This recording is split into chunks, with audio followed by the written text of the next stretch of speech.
اعوذ باللہ من الشیطان الرجیم بسم اللہ الرحمن الرحیم۔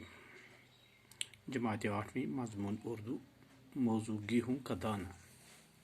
ڈاکٹر بچوں، امید ہے کہ آپ سب خیرت سے ہوں گے اور مجھے امید ہے کہ آپ اپنی صحت کا خاص خیال رکھیں، کیونکہ جو یہ کووڈ-19 ہے اس نے ساری دنیا کو اپنے گھیرے میں لیا ہے، تو اس لیے اپنا خاص خیال رکھیں، گھر میں بیٹھے باہر نہ جائیں، اپنی صحت کا خاص خیال رکھیں۔ یہ بہت مہلک بیماری ہے تو اسے بچنا چاہیے، خاص کر ماسک کا خیال رکھیں اور ہاتھ دھونا، 2 گز کی دوری بہت ضروری ہے۔ آڈنا پوڑو تو اوتر آج پڑھو اس بیہنس تو تھی کہ پنی کتاب کن خیال تو وہ پڑھنا انشاءاللہ تو تھی کتاب کن خیال۔ اب اس بوڑھے کسان کو بھی حاضر کیا گیا، وہ دربار میں جوانوں کی طرح بغیر کسی سہارے کے چلتا ہوا آیا۔ اس کے ہاتھ پاؤں مضبوط تھے، اس کی آنکھوں میں چمک تھی اور وہ بہرا بھی نہ تھا۔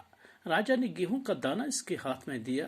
اس نے جیسے ہی اس گیہوں کو ہاتھ میں لیا تو ماری خوشی کے اچھل پڑا اور بولا، یہ تو میرے زمانے کا گیہوں ہے۔ راجا نے پوچھا، بڑے دادا، کیا آپ بتا سکتے ہیں کہ ایسا گیہوں کب اور کہاں پیدا ہوتا ہے؟ کسان بولا، مہاراج، میرے زمانے میں ایسا گیہوں ہر جگہ ملتا تھا اور بویا جاتا تھا۔ میں نے اپنی جوانی میں ایسا گیہوں بویا بھی ہے اور کھایا بھی ہے۔ راجا نے پوچھا، بڑے دادا، کیا ایسا گیہوں بازار میں بکتا تھا؟ کسان نے جواب دیا، سرکار، ہمارے زمانے میں کوئی بھی اناج بیچنے کا گناہ نہ کرتا تھا۔ ہم میں سے کوئی بھی پیسے کا نام نہ جانتا تھا، ہر ایک کے پاس اپنی ضرورت کے مطابق گیہوں ہوتا تھا۔ یہ سن کر راجا نے پھر پوچھا، بڑے میاں، یہ بتائیے کہ ایسا گیہوں آپ کس زمین میں بوتے تھے اور آپ کے کھیت کہاں تھے؟ اس پر بوڑھے دادا نے کہا، ہمارے کھیت اتنے بڑے تھے جتنی خدا کی زمین، جہاں جہاں میں ہل جوتتا تھا وہ میرا کھیت تھا۔ اس زمانے میں کوئی نہ کہتا تھا کہ یہ زمین میری ہے۔ انسان اپنے ہاتھوں سے کام کیے بغیر کسی چیز کو اپنا نہیں کہتا تھا۔ راجا نے کچھ سوچا اور پھر کہا، بڑے دادا، مگر ہم اس زمانے میں اتنا بڑا گیہوں کیوں نہیں پیدا کر سکتے؟ دوسرے یہ کہ آپ کا پوتا تو 2 لاٹھیوں کا سہارا لیتا ہوا آیا، لیکن آپ بغیر کسی سہارے کے چلتے ہیں اور آپ کی صحت اتنی اچھی ہے۔ بوڑھا کسان بولا، سرکار، اتنا بڑا گیہوں اب نہیں اگتا۔ وجہ یہ ہے کہ آج کا انسان اپنی کمائی پر مطمئن نہیں بلکہ اپنے پڑوسی کی دولت کی طرف لالچائی ہوئی نظر سے دیکھتا ہے۔ اس وقت ہر انسان خدا پر ایمان رکھتا تھا اور اپنی محنت پر بھروسہ کرتا تھا، اسی لیے اس کا بویا ہوا گیہوں اتنا بڑا تھا اور اس کی صحت بھی اچھی تھی۔ پیارے بچوں، اب اس بوڑھے کسان کو بھی حاضر کیا گیا۔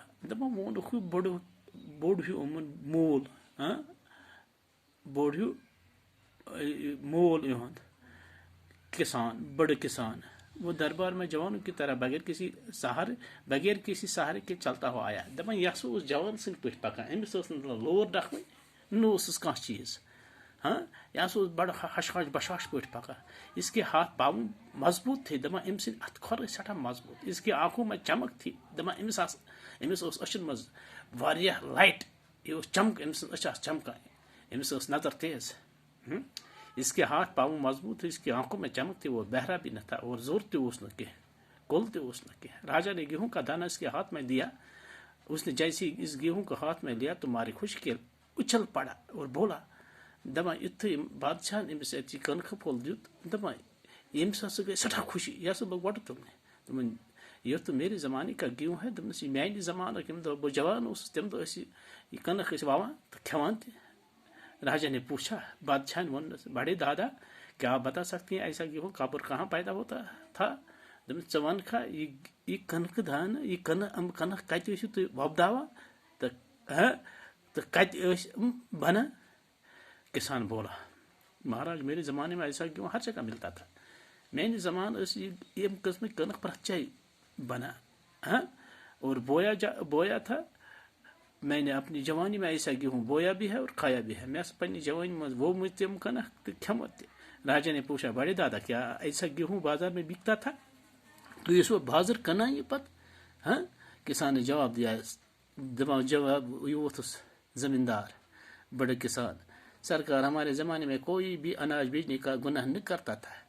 اس نسا یہ گناہ کران کی اس نہ اناج کنان کی اس خرید فروخت ات کران اناجس کی. ہم میں کوئی بھی پیسے کا نام نہ جانتا تھا. اس میں زان ہند کا پونسن ہند ناو تہ ہر ایک کے پاس اپنی ضرورت کے مطابق یہ ہوتا تھا. پرت کنس پن ضرورت مطابق کنک آسان پن روزی آسان. باقی وسلم باقی پرو صبح انشاءاللہ.